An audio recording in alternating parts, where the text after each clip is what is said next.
Hey guys, it's Mikko from MO Sound Lab, and today we'll be comparing Reflex IRs versus normal IRs. Okay, MO Sound Lab released the Reflex Impulse Response line quite recently. If you are completely new to this concept, please click the link below in the description to find out more. This video is more in depth about comparing these Reflex IRs versus traditional guitar cabinets, and let's jump straight into it. Okay, this is a demo song that I'm calling Black Turd, and what we have going on here is usual MO Sound Lab setup, which is nothing. We have drums with no mixing, we have bass. I think this time around I actually used a CLA 76 for compressing the bass. So, well, this is the bass sound. These are the drums.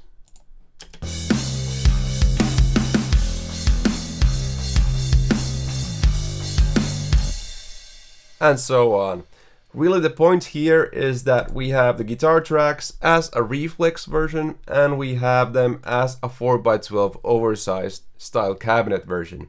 And really this comparison is between the Mars Mofo cab pack versus a newer capture of that same speaker that I used for that cab pack. So yes, it's an unreleased Reflex IR pack. Now what we've done with the guitars is we're using Amped Oracle and we are using the default preset. The only difference is that I'm actually bypassing the cabinet section here and making sure that I have the mix fully on the bypass mode like this. This way I'm bypassing the cabinet section of this plugin. Now all of these guitar tracks are running into Reverence, which is the Cubase stock IR loader reverb plugin. And here on the 4x12 side, this is cloning every single channel, but we're using Mars Mofo, just the 57 IR. That is sort of a medium brightness. Now I found almost the identical microphone position on that same speaker for the Reflex, and I think it was close enough that we can actually make some kind of a comparison between the two. Now I'm hoping that this video makes it very clear that I'm not biased towards Reflex or traditional guitar cabinets, nor do I think that traditional guitar cabinets sound bad.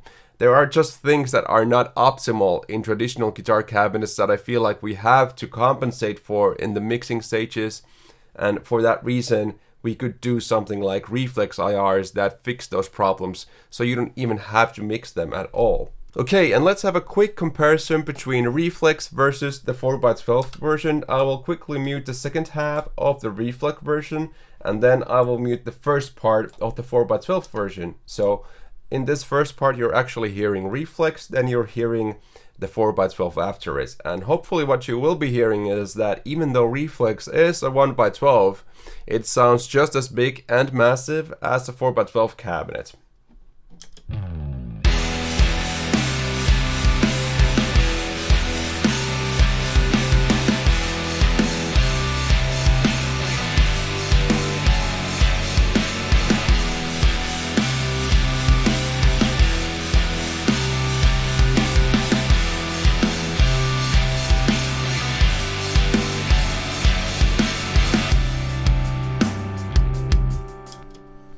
So everything is normalized here. I'm not trying to have any bias towards anything. So the volume settings for everything is set equal for both the 4x12 and the Reflex. I'm not sure what you heard, and I hope YouTube doesn't mess this up, but for me, I think we lost a lot of clarity when we went to the 4x12 version, while the Reflex version was very focused, and I hate to use the term that I've used before, but more mix ready, where the 4x12 version was sort of somewhat almost getting masked in the mix. Maybe it had some bad frequencies that didn't really work out, but let's have another listen just to be sure.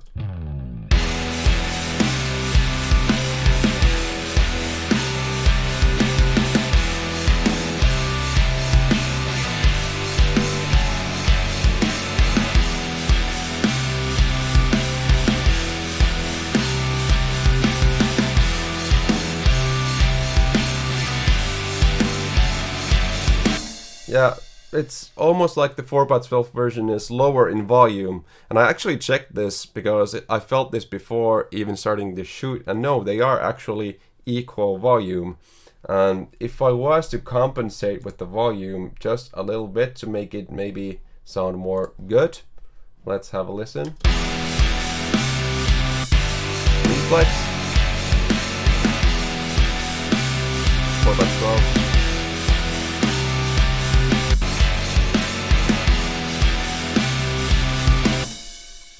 I actually had to boost the 4x12 almost with a full decibel to make it comparable in volume, and let's have a listen to how it sounds now.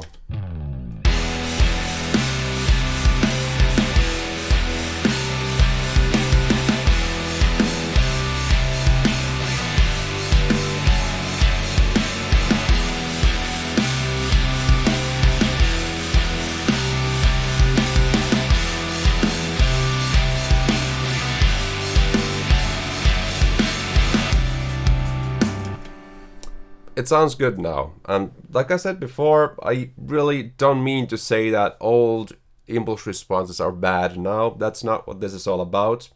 But I will say that it does sound phasey, like phase problems, in comparison to Reflex. Just have a listen to this switch now with the Reflex normally on and the 4x12 boosted about 1 dB.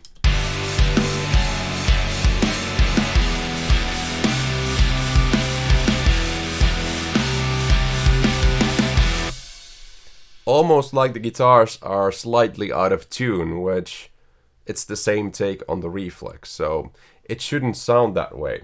So let's quickly demonstrate this by just listening to the guitars, and I will pan this main rhythm track center for both of these, and now we can sort of just have a listen to this riff, and let's flip back and forth. So this is Reflex.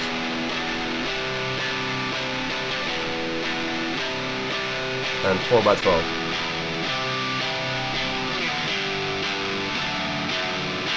Reflex.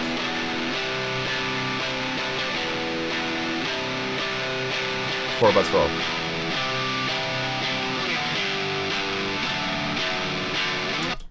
So I think the middle frequency phase thing is very clear in this comparison. It sounds boxier and a slightly out of tune for the 4x12 version. But what the main problem in the mix was for me was that I think those out of tune low end frequencies were actually messing up with how well we actually hear the bass.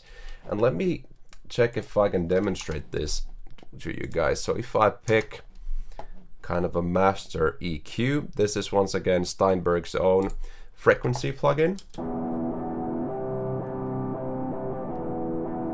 Somewhere around here.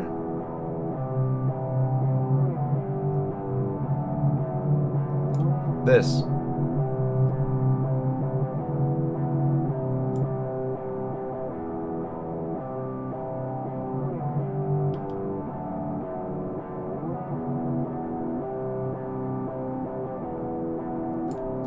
I'm not sure if you can hear that on YouTube, but that is kind of what I'm hearing myself. I can hear that even when I'm not boosting that frequency. That is what I'm talking about here. So this is no boosting.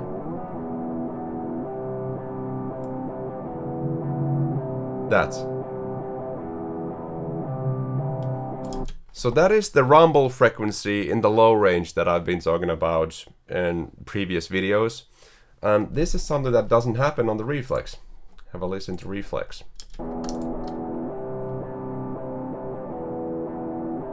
Can you hear?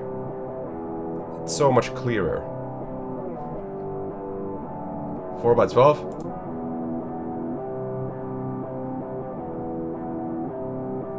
Reflex.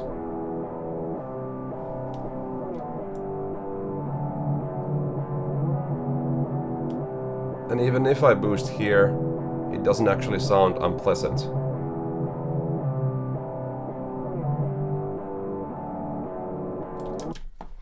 So that is kind of the thing that makes a big difference in the mix. Now that I've told you this, listen to the bass in the mix when we compare these two. So let's play the same riff again. I'm panning everything accordingly, bypassing this EQ, and listen to how well you can actually hear the bass in the Reflex version when compared to the 4x12. So it's Reflex first.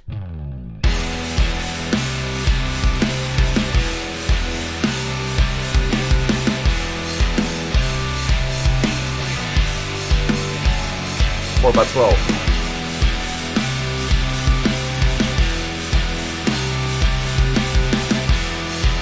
It's masking the bass. Again, listen to the bass on the Reflex version.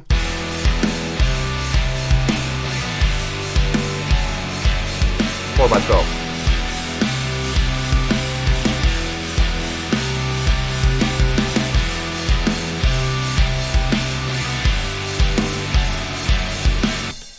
That is something that, as a mixer, if I would receive this kind of a mix, I would most likely start to mess with the low end of the guitars.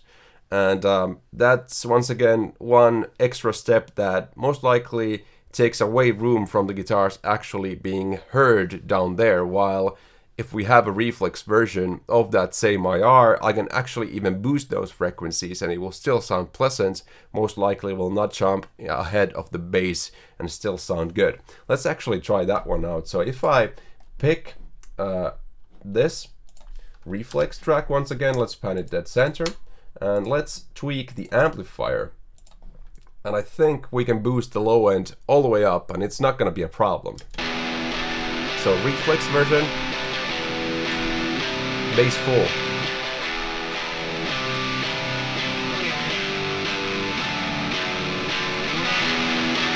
Treble. No problem.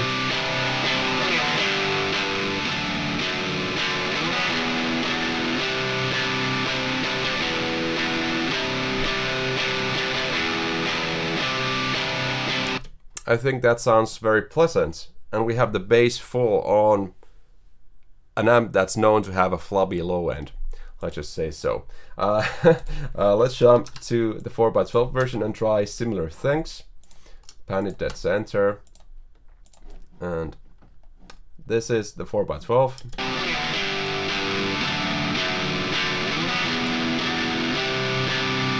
Listen to that low end.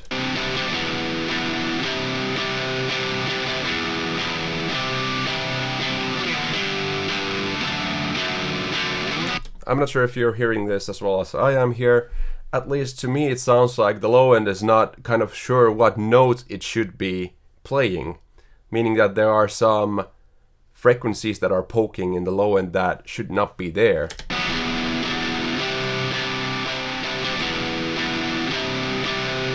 And for that reason I would actually have the bass lower. Like that.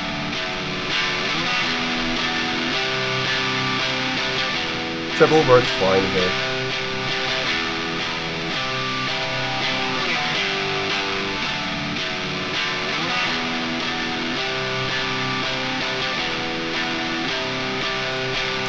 I would likely have a little bit more middle here with the traditional 4x12 cabinets.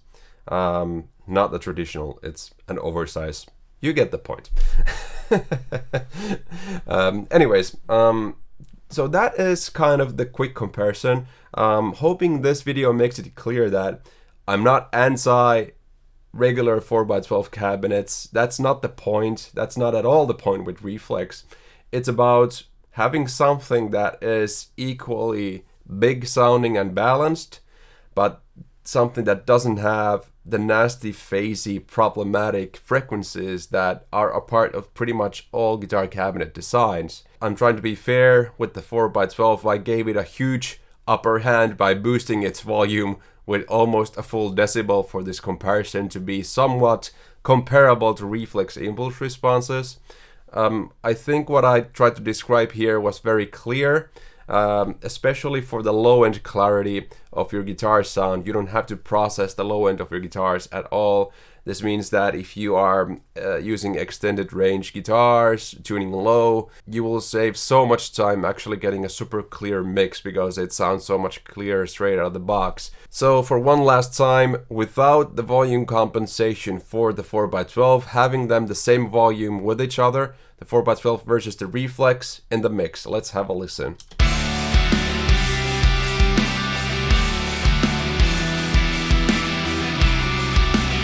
That was the 4x12, and this is Reflex.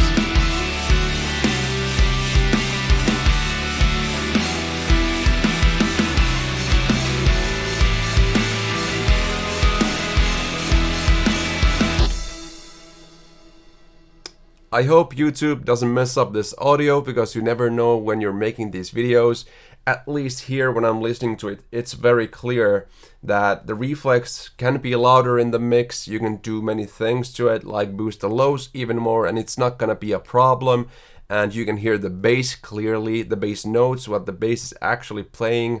Everything is super focused on the Reflex IRs, while when you're using something like a 4x12, which is a very good cabinet, that is one of our best, probably a top 5 cabinets that I have in my collection, it still doesn't compare to the Reflex one.